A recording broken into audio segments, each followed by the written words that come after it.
Hello friends, नमस्कार, good evening. आप सभी का बहुत बहुत स्वागत है आपके अपने channel triple C wifi study पर। आइए स्टार्ट करते हैं आज के इस क्लास को। जो भी साथी क्लास में आ चुके हैं एक बार सभी बच्चे सेशन को शेयर करें ताकि और भी बच्चे और भी साथी इस क्लास को ज्वाइन कर पाएँ। आज का एक क्लास नंबर 9 है। इससे पहले 8 क्लास आप सभी कर चुके हैं। अगर आपने वो क्लास नहीं देखे हैं तो आप चैनल पर जाएं, ट्रिपल सी मई जून एग्ज़ाम नाम से एक प्लेलिस्ट बना दी है, उसको देखें और वहाँ पर इस सारे क्लास आपको मिल जाएंगे। इस क्लास को स्टार्ट करने से पहले बात करेंगे ट्रिपल सी जुलाई एग्जाम 2023 के लिए। अगर आप सभी का एग्जाम जुलाई मंथ में होने वाला है तो हमने आपके लिए आज ही ये बैच लॉन्च किया है 7.0 फतेह बैच 7.0 में आप अपना एडमिशन ले सकते हैं। यह एक ट्रिपल सी का कंप्लीट बैच होने वाला है जहां पर आपको जीरो से लेकर सारी चीज़ें सिखाई जाएंगी, समझाई जाएंगी। इस कोर्स को लेने के बाद में कोई भी अलग से बुक वगैरह आपको लेना नहीं पड़ेगा। सारा कंटेंट हम यहां पर आपको प्रोवाइड करेंगे। ई बुक से लेकर टेस्ट सीरीज से लेकर PDF नोट्स से लेकर तमाम चीज़ें इस बैच के अंदर आपके लिए रहने वाली हैं। और इस बैच का प्राइस है 399, लेकिन अभी आपको 100 रुपीज़ का डिस्काउंट दिया गया है जो कि 10 मई तक रहेगा। तो अगर आप 10 मई तक बैच को ज्वाइन करते हैं इस बैच को मात्र 299 में ही एनरोल कर सकते हैं। 299 रुपये में ही इस बैच को मात्र ले सकते हैं। कूपन कोड आपको दिया गया था लेकिन बहुत सारे बच्चे कूपन कोड अप्लाई नहीं कर पाते हैं। बहुत सारा व्हाट्सएप पे मैसेज आया कि सर हमसे 299 रुपये में कैसे परचेस करें, हो नहीं पा रहा है। तो हमने इसको हटा दिया है और अब सीधे ही वहाँ पर प्राइस 299 का कर दिया गया है। तो अब वहाँ सीधे 299 रुपये ही आपको दिख रहा होगा, आपको बाय कर लेना है और ये बैच आपका एक्टिवेट हो जाएगा। क्लास आपकी शाम को 7 बजे यहाँ पे लाइव मिलेगी, ठीक है। बाकी इसमें लाइव प्लस रिकॉर्डेड दोनों तरह के क्लास मिलने वाले हैं। अधिक जानकारी के लिए आप हमें इस नंबर पर व्हाट्सएप कर सकते हैं। चलिए स्टार्ट करते हैं और आज का सबसे पहला प्रश्न आपके स्क्रीन पर आ चुका है। यहाँ पे पूछा गया है कंप्यूटर में प्रिंटेड डायग्राम पाने के लिए यूज किया जाने वाला डिवाइस कौन सा है। कंप्यूटर में अगर आप प्रिंटेड डायग्राम पाना चाहते हैं, ठीक है, यानी कुछ प्रिंट करना चाहते हैं तो कौन सा डिवाइस हमें इस्तेमाल करना होता है। स्टोरेज, आउटपुट, प्रिंटर या इनमें से कोई नहीं। तो सिंपल सी बात है, अगर हमें कुछ प्रिंट करना है तो इसके लिए प्रिंटर का इस्तेमाल करना पड़ेगा। ऑप्शन हमारा यहाँ सी हो जाएगा, प्रिंटर। और अगर आपसे पूछा जाए कि प्रिंटर किस प्रकार का डिवाइस है तो ध्यान रखना है प्रिंटर एक आउटपुट डिवाइस है, क्योंकि प्रिंटर से क्या होगा, हमारा डेटा आउटपुट होता है, प्रिंट कर सकते हैं, तो प्रिंटर एक आउटपुट डिवाइस होगा। क्वेश्चन नंबर 2, ऐसे डिवाइस जो कंप्यूटर को आपके साथ कम्युनिकेट करने देते हैं डैश कहलाते हैं। ऐसे डिवाइस जो कंप्यूटर को आपके साथ कम्युनिकेट करने देते हैं, ऐसे डिवाइस को आप क्या बोलेंगे। Input device, output device, software device या स्टोरेज डिवाइस। जवाब करें, इसका राइट आंसर क्या हो जाएगा, सही जवाब क्या होगा। ऐसे डिवाइस को आप क्या बोलेंगे। तो यहां पर ऑप्शन नंबर पहला हो जाएगा इनपुट डिवाइस। क्या होगा, इनपुट डिवाइस आपका सही जवाब होगा। देखिए, ऐसी डिवाइस जो कंप्यूटर को आपके साथ कम्युनिकेट करने देते हैं। मान लीजिए कंप्यूटर है और आप हैं, तो कौन सी डिवाइस आपको कम्युनिकेट करवा देती है कंप्यूटर से। तो हमें अगर कंप्यूटर को कोई इंस्ट्रक्शन देने हैं तो हम कीबोर्ड का इस्तेमाल कर सकते हैं, उससे भी इंस्ट्रक्शन दे सकते हैं, माउस का इस्तेमाल कर सकते हैं। ऐसे अलग अलग प्रकार की डिवाइसेज होती हैं जिनके थ्रू हम कंप्यूटर से इंटरेक्ट करते हैं। ओके, तो यहाँ पर इनपुट डिवाइस आपका राइट आंसर हो जाएगा। एक हार्डवेयर डिवाइस जो डेटा को अर्थपूर्ण इंफॉर्मेशन में परिवर्तित करता है कहलाता है। एक हार्डवेयर डिवाइस है जो डेटा को अर्थपूर्ण इंफॉर्मेशन में क्या करेगा, परिवर्तित कर देगा, अर्थपूर्ण इंफॉर्मेशन में बदल देगा। ऐसी डिवाइस को क्या बोलेंगे। Protector, output device, input device, processor. बहुत सिंपल सा सवाल है। ऐसे में आपका आंसर यहाँ डी हो जाएगा। ऐसी में हम इसको क्या बोलेंगे, प्रोसेसर बोलेंगे। क्या होगा, प्रोसेसर, ठीक है। प्रोसेसर एक हार्डवेयर है, एक हार्डवेयर डिवाइस होता है जो डेटा को अर्थपूर्ण इंफॉर्मेशन में बदल देता है। मीन डेटा को प्रोसेस कर देता है और प्रोसेस के बाद में जो रिजल्ट मिलता है वो हमारा अर्थपूर्ण इंफॉर्मेशन होता है, वो हमारा इंफॉर्मेशन होता है, उसी को हम आउटपुट कहते हैं। कंप्यूटर को कंट्रोल करने वाली प्रोग्राम का नाम क्या है। ऐसा कौन सा प्रोग्राम, इस बार क्या पूछा, डिवाइस नहीं पूछा, प्रोग्राम पूछा है। तो कौन सा ऐसा प्रोग्राम है या सॉफ्टवेयर है जो कंप्यूटर को कंट्रोल करता है। Operating system, application program, browser या फाइल मैनेजर। इसमें कौन सा आपका सही जवाब है, कमेंट बॉक्स में बताइएगा। और जो साथी क्लास से अभी भी जुड़े हैं आप सभी क्लास को शेयर करो ताकि और भी बच्चे इस क्लास को ज्वाइन कर पाएँ। यहाँ पर सही जवाब क्या होगा, यहाँ पर आपका सही जवाब हो जाएगा पहला, ऑपरेटिंग सिस्टम।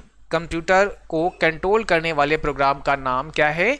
Operating system. ठीक है, ऑपरेटिंग सिस्टम किस प्रकार का सॉफ्टवेयर है, अगर ऐसा पूछें तो याद रखना है एक सिस्टम सॉफ्टवेयर है। कैसा है? सिस्टम सॉफ्टवेयर की कैटेगरी में आता है आपका ऑपरेटिंग सिस्टम। डीवीडी का फुल फॉर्म क्या होता है? What is the full form of DVD?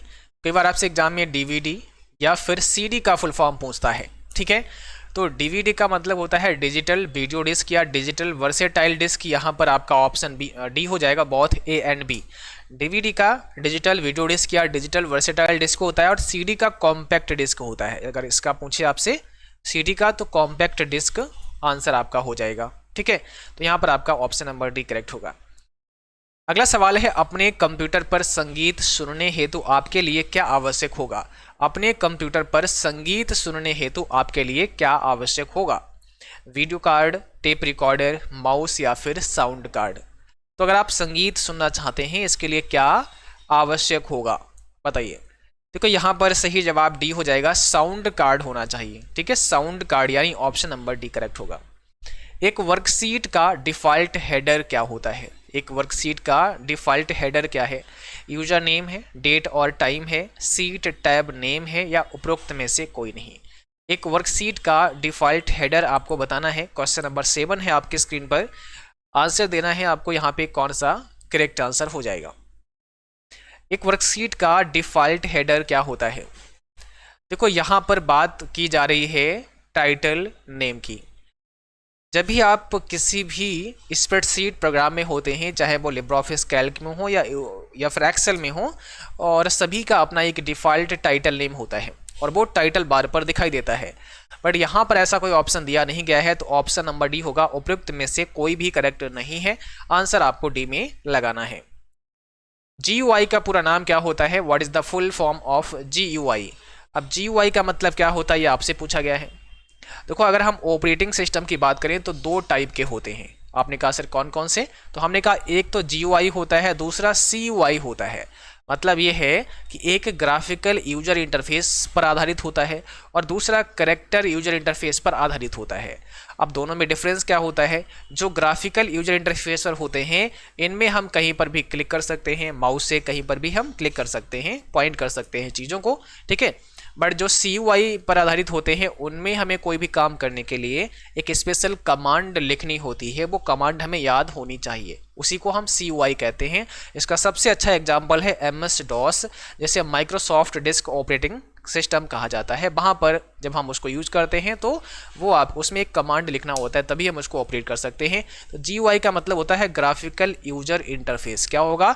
Graphical user interface. और CUI का मतलब कैरेक्टर यूजर इंटरफेस। याद रखना है, कई बार इसको कमांड यूजर इंटरफेस भी बोल देते हैं, भी ध्यान रखना है। कौन सी डिवाइस आपके कंप्यूटर को दूसरे कंप्यूटर से टेलीफोन पर बात करने और इंटरनेट एक्सेस करने देती है? ऐसी कौन सी डिवाइस है जो आपके कंप्यूटर को दूसरे कंप्यूटर से टेलीफोन पर बात करने और इंटरनेट एक्सेस करने देती है? रैम, CD-ROM, मॉडेम या हार्ड ड्राइव? तो यहाँ पर याद रखना है, जब ऐसा कभी सवाल हो तो मॉडेम आपका सही जवाब होगा। ठीक है, क्या होगा? मॉडेम आपका सही जवाब हो जाएगा। ठीक है, मॉड्यूलेटर, डिमॉड्यूलेटर इसका फुल फॉर्म होता है। ध्यान रखना है, मॉडेम आपका इनपुट और आउटपुट दोनों में आ जाता है। विश्व भर में बहुत से कंप्यूटरों को जोड़ने वाला नेटवर्क निम्नलिखित में से कौन सा है? विश्व भर में बहुत से कंप्यूटरों को जोड़ने वाला नेटवर्क निम्नलिखित में कौन है? इंट्रानेट है, इंटरनेट है, ARP नेट है, नेटवर्क है? इसमें राइट आंसर आपको देना है। सही जवाब क्या हो जाएगा? तो यहाँ पर सही जवाब है ऑप्शन बी, इंटरनेट। अब देखिए, इंटरनेट का फुल फॉर्म भी कई बार पूछा जा सकता है, तो इसका फुल फॉर्म क्या होता है? International network. क्या होगा? इंटरनेशनल नेटवर्क इसका फुल फॉर्म होता है, ये ध्यान रखना है। कई बार पूछते हैं नेटवर्कों का नेटवर्क कौन होता है? तो नेटवर्कों का नेटवर्क इंटरनेट होता है। जब प्रोसेसर प्रोग्रामों और डेटा को यूज कर रहा होता है, तब उन्हें कहाँ पर रखा जाता है? जब आपका प्रोसेसर किसी प्रोग्राम या डेटा को यूज कर रहा होता है, ऐसी कंडीशन में वो कहाँ पर होते हैं? वो प्रोग्राम कहाँ पर होता है? मेन मेमोरी में, सेकेंडरी मेमोरी में, डिस्क मेमोरी में या प्रोग्राम मेमोरी में?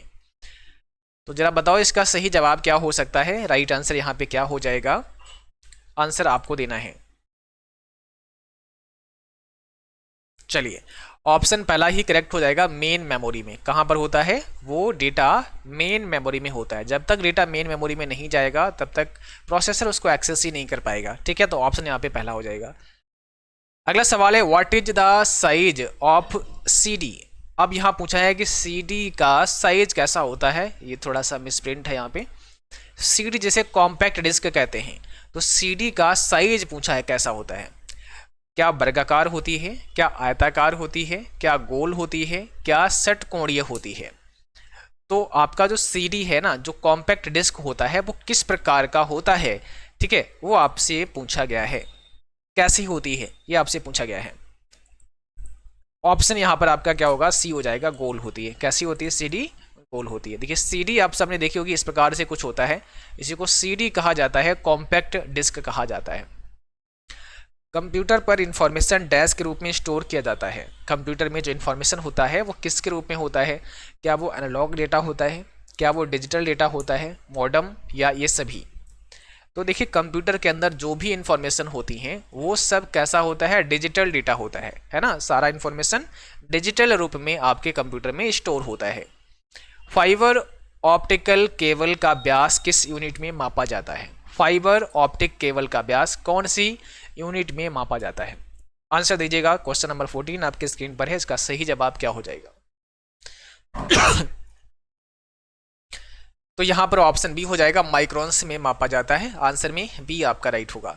सेलेक्ट या हाईलाइट करने के लिए अक्सर डैश का प्रयोग किया जाता है। सेलेक्ट या हाईलाइट करने के लिए अक्सर डैश का प्रयोग किया जाता है। मीन अगर आपको सेलेक्ट करना है, हाईलाइट करना है, तो अधिकांश हम किसका इस्तेमाल करते हैं? कीबोर्ड, आइकन, माउस या फिर फ्लॉपी डिस्क। तो अधिकांश हम माउस का ही इस्तेमाल करते हैं। आंसर में आपको सी बताना होगा, ठीक है। करेक्ट आंसर आपका क्या हो जाएगा? सी हो जाएगा। आप कंप्यूटर में बनी परमानेंट मेमोरी को क्या कहते हैं? अब देखिए यहाँ पे बात हो रही है परमानेंट मेमोरी की। तो ऑप्शन में देखो क्या दिया है, रैम, रोम, सीपीयू या इनमें से कोई नहीं।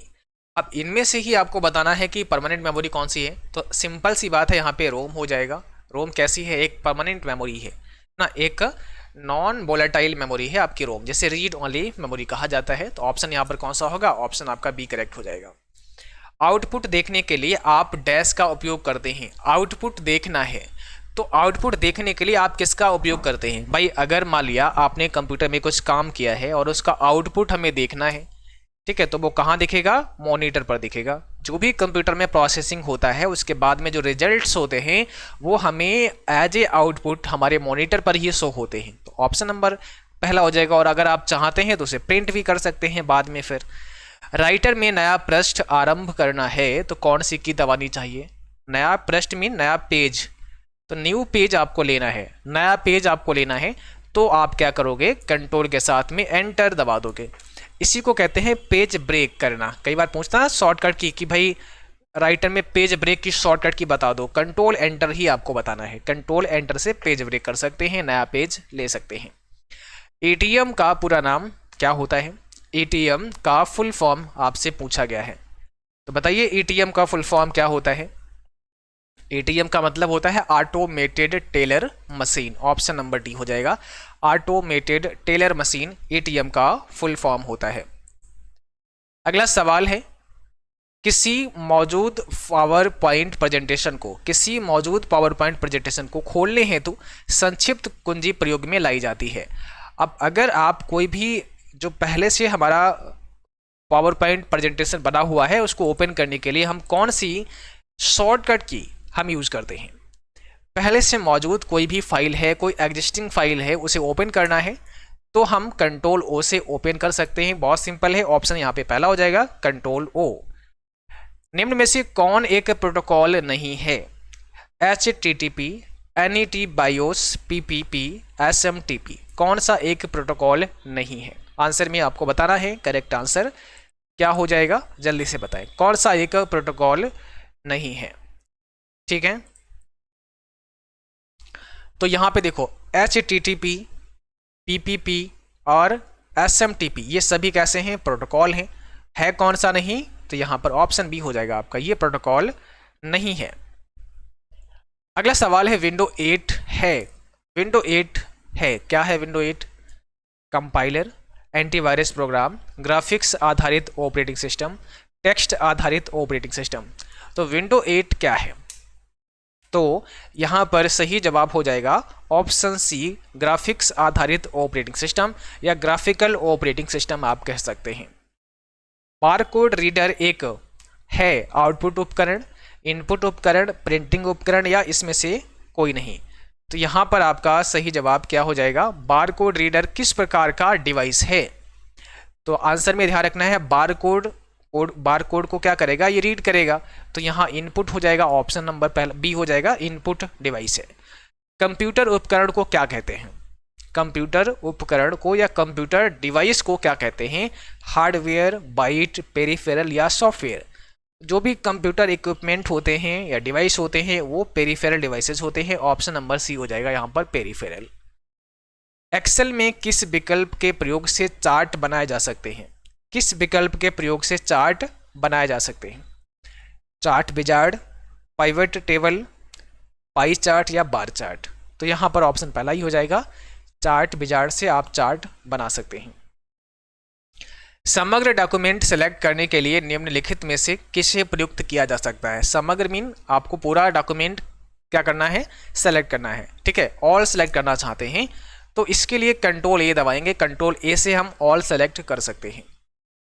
अगला सवाल है व्हाट इज एक्सेल? एक्सेल क्या है? यहाँ पे आपको बताना है एक्सेल क्या है। विंडो पर आधारित प्रोसेसर पैकेज है, विंडो पर आधारित स्प्रेडशीट पैकेज है, डॉस पर आधारित स्प्रेडशीट पैकेज है या डॉस पर आधारित प्रोसेसर पैकेज है। तो अगर हम एक्सेल की बात करते हैं, यह एक स्प्रेडशीट सॉफ्टवेयर होता है जो कि विंडो पर आधारित है। ऑप्शन नंबर बी हो जाएगा, विंडो पर आधारित स्प्रेडशीट पैकेज है। नया डॉक्यूमेंट क्रिएट करने के लिए आप फाइल मेनू पर डैश कमांड का प्रयोग करते हैं। अगर आपको नया डॉक्यूमेंट बनाना है तो फाइल मेनू पर कौन सी कमांड पे क्लिक करेंगे? तो आप बताएंगे सर न्यू वाले ऑप्शन में जाएंगे। भाई फाइल मेनू में जाना है, वहाँ न्यू का ऑप्शन मिलेगा, उस न्यू पे क्लिक करके ही हम नया डॉक्यूमेंट बना सकते हैं, क्रिएट कर सकते हैं। प्रयोक्ता दस्तावेज को जो नाम देता है, प्रयोक्ता मीन यूजर, तो यूजर यानी जो कंप्यूटर को चला रहा है ना, यूजर दस्तावेज को जो नाम देता है उससे क्या कहते हैं? आपने कोई डॉक्यूमेंट बनाया और उसको कोई नाम दे दिया तो उसको हम क्या बोलेंगे? फाइल नेम बोलेंगे। भाई आपने कोई डॉक्यूमेंट तैयार किया, उसको आपने सेव किया और सेव करने पर एक नाम डाल दिया तो वो आपका फाइल नेम कहलाएगा, आपके डॉक्यूमेंट का फाइल नेम कहलाएगा। अगला सवाल है रोम में रखा डेटा बिजली जाते ही समाप्त हो जाता है। ट्रू फॉल्स में जवाब करना है। क्या रोम के अंदर जो डेटा होता है जैसे ही बिजली सप्लाई बंद होती है वैसे ही सारा डेटा डिलीट हो जाता है? यस या नो? तो ये होगा फॉल्स। नहीं, ऐसा नहीं है, गलत है। रोम कैसी मेमोरी है? रोम एक परमानेंट मेमोरी है, एक नॉन वोलेटाइल में आती है। यहाँ पर जितना भी डेटा होगा वो परमानेंट सेव रहता है, डिलीट नहीं होता है, चाहे सप्लाई जाए या फिर ना जाए। अगर रैम की बात करें तो रैम के अंदर तो ये है कि भाई रैम के अंदर जब तक सप्लाई रहेगी तब तक डेटा रहेगा, सप्लाई जैसे बंद करोगे डेटा यहाँ से डिलीट हो जाएगा। तो रैम एक वोलेटाइल मेमोरी है, याद रखना है, और यह एक नॉन वोलेटाइल मेमोरी है। ओके, चलिए आज के क्लास बस यहीं पर समाप्त करते हैं। उम्मीद करता हूँ क्लास आपको अच्छा लगा होगा। क्लास अच्छा लगा हो इसको लाइक करना है, शेयर करना है, और जो साथी चैनल पर नए हैं आप सब सब्सक्राइब करके साथ में बेल आइकन भी प्रेस कर लेना ताकि नोटिफिकेशन भी आप सबको मिलता रहे। बाकी आप सभी अपने मॉक टेस्ट भी कर सकते हैं। मॉक टेस्ट के लिए आप हमारी वेबसाइट पर विजिट कर सकते हैं। वेबसाइट है www.cccbyfirst.com। तो आप सीधे गूगल पे जाके सर्च करो cccbyfirst.com और वहाँ पर बहुत सारे मॉक टेस्ट आपको मिलेंगे। कुछ हमने ऐसे बनाए हैं जो 30-30 प्रश्नों के हैं, कुछ 100 प्रश्नों के पूरा मॉडल पेपर है। उनको आपको बारी बारी से सबको करना है प्रैक्टिस के लिए ताकि बेहतर प्रैक्टिस आप सभी की हो पाई। बाकी बहुत सारे मॉक टेस्ट हमारे एप्लीकेशन पर भी पड़े हुए हैं, तो आप CCCbyFirst एप्लीकेशन में जाके भी मॉक टेस्ट कर सकते हैं।